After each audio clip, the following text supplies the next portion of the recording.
పచ్చ పచ్చని పందిరంతా తాంబూలం వేసినట్టు విరబోసిన తల నిండా కనకాంబరం ఎట్టినట్టు ఎర్ర నీళ్ళు దిష్టి తీసి పోసినట్టు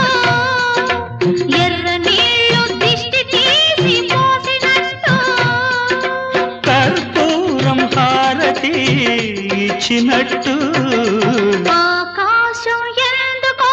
పచ్చబడ్డది ఆ నడుమ బొట్టేమో ఎర్రబడ్డది వీటిగాలుల తాకిడి సాగే గువ్వల అలజడి రమ్మని పిలిచే పైబడి